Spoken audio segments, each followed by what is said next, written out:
এবার জামাতের বিরুদ্ধে কঠিনভাবে ক্ষেপে গেছেন বিএনপি। সমস্ত গোপন তথ্য ফাঁস করে দিয়েছেন বিএনপির নেতাকর্মীরা। এদিকে মধ্যরাতে কঠিন অ্যাকশন নিয়ে ফেলেছেন সেনাপ্রধান। বিস্তারিত জানতে ভিডিওগুলো দেখতে থাকুন। বিএনপি মনে করছে নির্বাহী আদেশে এই রাজনৈতিক দল নিষিদ্ধ করার যে পরিণাম ভবিষ্যতে ভয়ঙ্কর চর্চায় রূপ নেবে, এটা কিন্তু বাস্তব। একটা প্রশ্ন তুলেছেন সালাউদ্দিন আহমেদ, দল নিষিদ্ধ করলে নির্বাচন কাদেরকে নিয়ে হবে? মানে পিআর ইস্যুতে যে আন্দোলন জামাতের, সেখানে যে 5 দফার মধ্যে একটা দফা আরো যে দলগুলো তাদের সাথে সহমত পোষণ করেছে, জাতীয় পার্টিকে নিষিদ্ধের যেই পলিসি অথবা ধরেন যেই টেকনিক, নানাভাবে যখন জাতীয় পার্টি নিষিদ্ধ করা, 14 দল নিষিদ্ধ করা এই আলোচনাগুলো চলছে, তখন অবশেষে বিএনপি আজকে তাদের অবস্থান নিশ্চিত করে দিল। অনেকেই ভাবছেন যে জামাতের নেতৃত্বে যে 7টি দল আন্দোলন শুরুর ঘোষণা দিয়েছে এবং তারা বৃহস্পতিবার থেকেই 3 দিনের বিক্ষোভ কর্মসূচি ঘোষণা করেছে, এতে বিএনপি দারুণভাবে বেকায়দায় পড়বে। দর্শক, জুলাই সনদের আইনি ভিত্তি প্রদান এবং সে অনুযায়ী আগামী নির্বাচন সহ বিভিন্ন দাবিতে অভিন্ন বিক্ষোভ কর্মসূচি পালন করবে বাংলাদেশ জামাত ইসলাম সহ। আসসালামু আলাইকুম সম্মানিত দর্শক, আজকের ভিডিওটি খুবই গুরুত্বপূর্ণ, অত্যন্ত স্পেশাল। ভিডিওটি সম্পূর্ণ দেখবেন। সম্মানিত দর্শক শ্রোতা, এবার জামাতের উপর কঠিনভাবে ক্ষিপ্ত হয়ে গেছেন বিএনপির নেতাকর্মী। জামাতের আমিরকে কঠিন হুঙ্কার দিয়েছেন। প্রিয় দর্শক শ্রোতা, অবশেষে জামাতের সমস্ত গোপন তথ্য, সমস্ত অবৈধ কাজ ফাঁস করে দিয়েছেন বিএনপির নেতাকর্মীরা। প্রিয় দর্শক, আজকের এই ভিডিওটি দেখলে বিস্তারিত বুঝতে পারবেন জামাত যে 18 তারিখ থেকে আন্দোলন করতে শুরু করবে, সেই দিন থেকেই বিএনপি কোন অবস্থানে থাকবে এবং বিএনপি জামাতের মধ্যে কি ভয়ঙ্কর সংঘর্ষ চলবে। প্রিয় দর্শক, আজকের এই ভিডিওটি দেখলে সমস্ত কিছু বুঝতে পারবেন এবং জানতে পারবেন। প্রিয় দর্শক, বেশি কথা না বাড়িয়ে সরাসরি মূল ভিডিওতে চলে যাই। আপনারা মনোযোগ সহকারে বিস্তারিত ভিডিওগুলো সম্পূর্ণ দেখতে থাকুন। সংসদ নির্বাচনকে ঘিরে এই মুহূর্তে দুইটা সমস্যা সামনে। একটা হচ্ছে পিআর, জামাত সহ আরো বেশ কয়েকটা দল যে যুগপৎ আন্দোলন করছে পিআর নিয়ে। সেই দাবিগুলোর মধ্যে একটা গুরুত্বপূর্ণ দাবি কিন্তু আছে। অন্যান্য দাবিগুলো পূরণ হোক না হোক, এখানে কিন্তু জাতীয় পার্টিকে নিষিদ্ধের একটা দাবি সামনে এসেছে। এখন এই যে জাতীয় পার্টির যে একটা ক্রান্তিকাল চলছে, সেই ক্রান্তিকালে তাদের জন্য এক ধরনের আশীর্বাদ হয়ে দাঁড়িয়েছে কিন্তু বাংলাদেশ জাতীয়তাবাদী দল বিএনপি। এমনকি যদিও দলটার নাম মেনশন করে নাই, তবে আমার ধারণা সম্ভবত এনসিপিকেই এখানে মেনশন করা হয়েছে। বিএনপির যিনি নেতা আছেন সালাউদ্দিন সাহেব, তিনি বলছিলেন কিছু আসন পাওয়ার লোভে জামাত এবং এনসিপিকে মেনশন করে বলছেন কেউ সংখ্যানুপাতিক পদ্ধতিতে নির্বাচন চাইলে জাতীয় জীবনের জন্য ভয়ঙ্কর পরিণতি নিয়ে আসবে।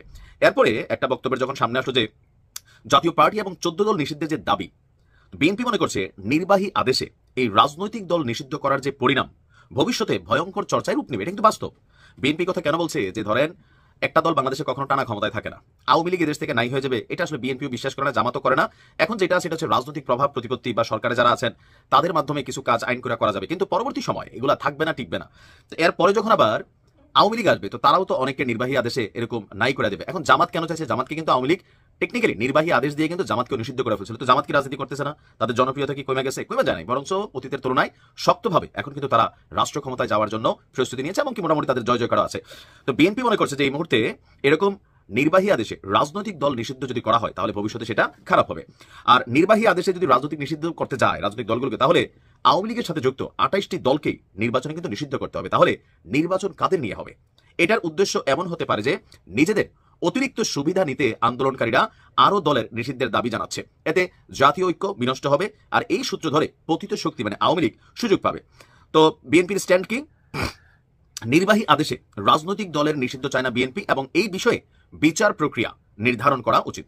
সঠিক সময় নির্বাচনের মাধ্যমে স্থিতিশীল সরকার করতে না পারলে জাতীয় নিরাপত্তার পাশাপাশি আঞ্চলিক নিরাপত্তা হুমকিতে পড়বে বলে মনে করেন। তার মানে পিআর ইস্যুতে যে আন্দোলন জামাতের, সেখানে যে 5 দফার মধ্যে একটা দফা আরো যে দলগুলো তাদের সাথে সহমত পোষণ করেছে, জাতীয় পার্টিকে নিষিদ্ধের যেই পলিসি অথবা ধরেন যেই টেকনিক, অনেকে মনে করছেন যে হ্যাঁ, এই দলগুলো যদি মাঠে নামে সরকারের উপর চাপ প্রয়োগ করে, জাতীয় পার্টি যেহেতু আওয়ামী লীগকে ক্ষমতায় রাখার পেছনে সবচেয়ে বড় ভূমিকা পালন করেছে, তো সেই জায়গা থেকে জাতীয় পার্টিকে নিষিদ্ধ করা হতে পারে।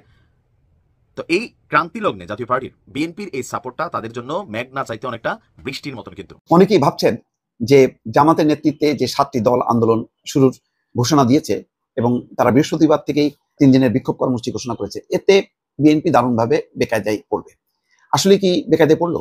বিএনপির পক্ষ থেকে সালাউদ্দিন আহমেদ একটা রিয়াকশন দিয়েছেন। তিনি বলেছেন যে আলোচনা চলার সময় এরকম আন্দোলন কর্মসূচি দেওয়াটা এটা মানে স্ববিরোধিতা, অর্থাৎ একদিকে আমি আলোচনাও করব আর একদিকে আন্দোলন করব, সেটা স্ববিরোধিতা এই কারণে যে তাহলে আন্দোলন দিয়ে আমি চাপ তৈরি করতেছি আলোচনাকে। মানে যখনই কি আলোচনা হয় তখন তো একই সঙ্গে যুদ্ধ চলে না, যুদ্ধ বিরতি হয়, আলোচনা হয়, তারপরে যুদ্ধ, নতুবা যুদ্ধও চলতে থাকে আবার আলোচনাও চলতে থাকে, এটা ফলপ্রসূ হয় না। তো বিষয়টা অনেকটা তেমনই হয়ে গেল। এখন বিএনপি কতটা আসলে বেকায়দায় পড়লো? বেকায়দায় পড়লো আসলে কি বিএনপি, নাকি ইউনূস সরকার, নাকি আগামী দিনে যে নতুন একটা নির্বাচন, নতুন প্রত্যাশা, সেই প্রত্যাশাটাও হোঁচট খেলো। অনেকগুলো হিসাব নিকাশ আছে। জামাত আসলে কি চায়? জামাত চায় যে তারা একটা নির্বাচন পদ্ধতির সংস্কার, পিআর সিস্টেমে চায়, অর্থাৎ সংখ্যাভিত্তিক। এটা আমি এক্সপ্লেন আর করতে চাই না, সেটা সবাই জানেন যে প্রতীকে ভোট হবে, তারপরে মানে আমি যতটুকু ভোট পাবো, যত পার্সেন্ট, তার ভিত্তিতে আমার সংসদে আসন নির্দিষ্ট হবে। আর বিএনপি প্রচলিত যে নির্বাচন পদ্ধতিতে, অর্থাৎ আসন ভিত্তিক, যেখানে প্রার্থী থাকবে, চিনবে জানবে লোকজন যে এই প্রার্থী এই ভোট করতেছে, সেই পদ্ধতিতেই তারা নির্বাচন চায়। কেন চায়? এতে মনে করে, বিএনপি মনে করে যে তাদের যে প্রচুর যে সাংগঠনিক ভিত্তি আছে, সেই ভিত্তিতে এবং তাদের নেতারা পরিচিত এলাকায়, ফলে তারা বেশি সংখ্যায় জিতে আসতে পারবে তাদের সংগঠনের অবস্থায়। তেমন জামাত হয়তো তেমনটা মনে করে না। জামাত হয়তো 20, 30, 40, 50টা জায়গায় তাদের প্রার্থীরা পরিচিত, কিন্তু তারা যদি একটা জোয়ার তুলতে পারে যে জামাত মানেই হচ্ছে সৎ লোকের শাসন, দুর্নীতিমুক্ত, এবং সেইভাবেই তারা কিন্তু নিজেদেরকে প্রতিষ্ঠিত করেছে যে এই ইসলামী ধারার এরা লুটপাট করে না, দুর্নীতি করে না, ফলে আমাদের প্রতীকে ভোট দাও, তাহলে হয়তো ভোটের রেশিওটা অনেক বাড়বে এবং তারা সংসদে ভালো অবস্থান নিতে পারবে। তো এটা হলো রাজনৈতিক ভাবে মত পার্থক্য। তারপরে নির্বাহী আদেশে জাতীয় পার্টি সহ 14 দলকে নিষিদ্ধ করা, এদেরকে ট্যাগ দেওয়া হচ্ছে স্বৈরাচারের দোষর হিসেবে। বাস্তবে তাই, কিন্তু গণতান্ত্রিক রাজনীতিতে বহু মত থাকে, একেবারে বিপরীত থাকে, তাদেরকেও রাজনীতিতে অ্যাকোমোডেট করতে হয়। এটা হচ্ছে গণতান্ত্রিক রাজনীতি। তো এটা কেন চাচ্ছে?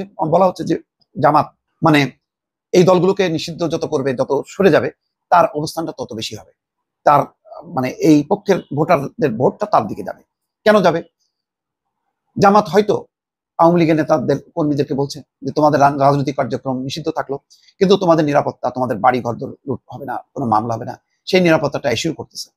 আবার যদি তারা এমন হয় যে মুক্তিযুদ্ধের সময় তারা ভুল করছে, এই স্বীকারোক্তিটা যদি তারা দেয় এবং দিতেও পারে, কেউ কেউ বলছেন, তাহলে হয়তো তাদের ভোটটা বাড়বে। তো সব মিলিয়ে এরকম একটা অবস্থা তৈরি করলো। বিএনপির সাথে বেশ কিছু রাজনৈতিক দল আছে, কিন্তু গুরুত্বপূর্ণ রাজনৈতিক দল হিসেবে সরকার যাদেরকে মনে করে, যেমন এনসিপি, জামাত, ইসলামী আন্দোলন, তারা কিন্তু বিএনপির সাথে নেই। বিএনপির সঙ্গে আছে পরিচিত কিছু মুখ আছে, কিছু ফিগার আছে, যেমন কর্নেল অলি আছে, যেমন মাহমুদুর রহমান মান্না আছে, এরকম কিছু পরিচিত মুখ আছে, তারা বিএনপির সঙ্গে আছে। এখন প্রশ্ন হলেও বিএনপিকে ছাড় দেবে কিনা? বিএনপি পরিষ্কার অবস্থান যে বিএনপি বর্তমান সংবিধানকেই আপহোল্ড করতে চায় এবং এই ধারাবাহিকতায় তারা নির্বাচন করতে চায়, অনেকটা নেপালের মতো। নেপালে পার্লামেন্ট বিলুপ্ত হয়েছে কিন্তু সংবিধান বাতিল হয়নি। তো বাংলাদেশেও তেমন, পার্লামেন্ট বিলুপ্ত হয়েছে কিন্তু সংবিধান বাতিল হয়নি। ওই ধারাবাহিকতায় নেপালে যেমন 6 মাস পর নির্বাচন হবে, বিএনপিও চায় যে এই ধারাবাহিকতায় একটা নির্বাচন হোক, নির্বাচিত সরকার তারপরে যে জুলাই সনদের অঙ্গীকার আছে সেগুলো পূরণ করুক। এখন এই যে আন্দোলনে চলে গেল আর বিএনপি যে আন্দোলনে গেল না, তাহলে মনে হবে যে এই আন্দোলনটা শুধু সরকার না, টার্গেট হচ্ছে আসলে বিএনপি। তাহলে বিএনপি কি চুপ করে বসে থাকবে? বিএনপির এখন কৌশল কি? সবার মনে কিন্তু এখন প্রশ্ন যে জামাত আন্দোলন করতে করতে তারা একটা মানে তারপরে নির্বাচন, সেটার একটা ফল তারা হয়তো পাবে। বাংলাদেশের রাজনীতির ইতিহাসে তাই দেখা যায় যে যারা আন্দোলন করে, দাবি আদায় করতে পারে, তারা নির্বাচনে জয়যুক্ত হয়। তো সেরকম একটি ধারা তৈরি করার জন্য কি জামাত মাঠে নামলো? এই অবস্থায় বিএনপি কি চাপে পড়লো? তবে একটা রক্ষা, যে জামাতের নেতৃত্বে যে দলগুলো এখন পর্যন্ত তারা হচ্ছে ইসলামী ধারা, ধর্মভিত্তিক। সেখানে এনসিপি থাকার কথা, কিন্তু এনসিপি নেই। গণ অধিকার পরিষদের থাকার কথা, তারা নেই। এবি পার্টি থাকার কথা, তারা নেই। এইটা একটা ভালো বিএনপির জন্য কিছুটা রক্ষা, যে শুধু ধর্মভিত্তিক রাজনৈতিক দলগুলো যদি একদিকে হয়, আরেকদিকে লিবারেল ডেমোক্রেটিক রাজনীতি যারা করে তারা যদি একটা জোট হয়, তখন মানুষ বিবেচনা করবে যে আমি কোন দিকে যাব। কিন্তু ঘটনা হলো, যদি আন্দোলন করতে করতে বিএনপি জামাত এমন একটা অবস্থায় নিয়ে যায়, তখন কি বিএনপিও বাধ্য হয়ে রাজপথে নামবে? আর রাজপথে নামলে কি সেটা সংঘাতের দিকে চলে যাবে? বিষয়টা কিন্তু বিএনপির জন্য অত্যন্ত বিব্রতকর এবং চিন্তার বিষয়। নিশ্চয়ই বিএনপি সামগ্রিক বিষয়টা তারা বলেছে যে আমরা পর্যবেক্ষণ করছি, পরিস্থিতি বোঝার চেষ্টা করতেছি যে এটা কি নির্বাচন বানচাল হবে কিনা বা নির্বাচনের ফায়দা তোলার জন্য একটা কৌশল কিনা, সেই বিষয়গুলো তারা বোঝার চেষ্টা করছে। তবে বোঝাই যাচ্ছে যে বিদ্যমান পরিস্থিতিতে এক বিএনপির জন্য একটা নতুন একটা চ্যালেঞ্জ তৈরি হলো। এই চ্যালেঞ্জ বিএনপি মোকাবেলা করার হয়তো ভিন্নভাবে তারা চেষ্টা করছে। ইতিমধ্যে তারেক রহমান ফিরে আসতে পারে। তারেক রহমান যদি ফিরে আসে, লুৎফুজ্জামান বাবর সেদিন স্বরাষ্ট্র মন্ত্রণালয়ে গেছে যে তারেক রহমানের নিরাপত্তা নিশ্চিত করার জন্য। তো তারেক রহমান যদি দ্রুত ফিরে আসে, তারেক রহমান যদি মাঠে নামে, তখন কিন্তু মাঠের চিত্রটা আবার পাল্টে যাবে।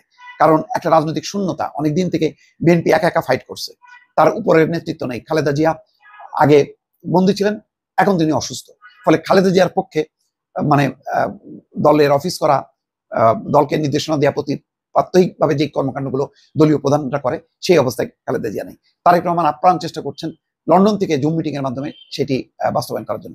কিন্তু তিনি যদি ফিজিক্যালি উপস্থিত হন দেশে, তখন কিন্তু সিনারিও পাল্টে যাবে। ফলে রাজনীতিতে সামনে আমার ধারণা যে আগামী 15 দিন 1 মাসের মধ্যে একটা নাটকীয় পরিস্থিতির উদ্ভব করবে। তারপরে বোঝা যাবে যে বিএনপি এই শক্ত চ্যালেঞ্জটা মোকাবেলা করতে পারবে। দর্শক, জুলাই সনদের আইনি ভিত্তি প্রদান এবং সে অনুযায়ী আগামী নির্বাচন সহ বিভিন্ন দাবিতে অভিন্ন বিক্ষোভ কর্মসূচি পালন করবে বাংলাদেশ জামাত ইসলাম সহ 5টি ইসলামী দল। আমরা আগে 8টি দলের খবর পেলেও এখন 3টা সেখান থেকে বাতিল হয়েছে। সেই 3টা হলো জাতীয় নাগরিক পার্টি, ছাত্রদের নতুন দল এনসিপি, এবি পার্টি এবং গণ অধিকার পরিষদ। এই 3টা দল আসলে অংশগ্রহণ করবে না, বাট বাকি 5টি দল কর্মসূচি দিয়েছে।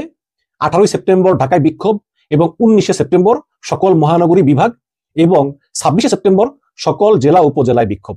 এবং গতকাল সোমবার দুপুরে আলাদা আলাদা সংবাদ সম্মেলনে এই কর্মসূচি ঘোষণা করে জামাত ইসলামী, ইসলামী আন্দোলন বাংলাদেশ এবং খেলাফতে মজলিস।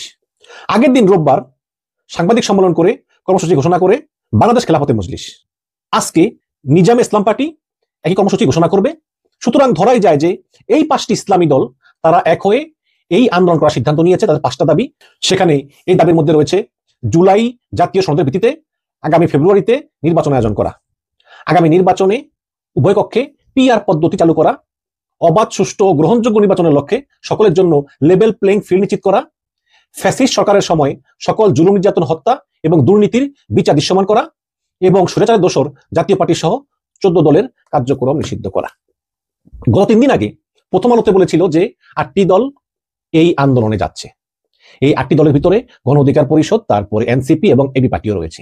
কিন্তু সঙ্গে সঙ্গে তারপরের দিনই এনসিপি জানিয়ে দিল যে তারা এই আন্দোলনে অংশ নিবে না। এখন প্রশ্ন হচ্ছে, তাহলে প্রথম আলোতে যে খবর এলো যে 8টা দল আন্দোলন করবে প্রথম সময়ে, তাহলে কি এই এনসিপির অনুমতি না নিয়েই এনসিপির নাম বলে দিল?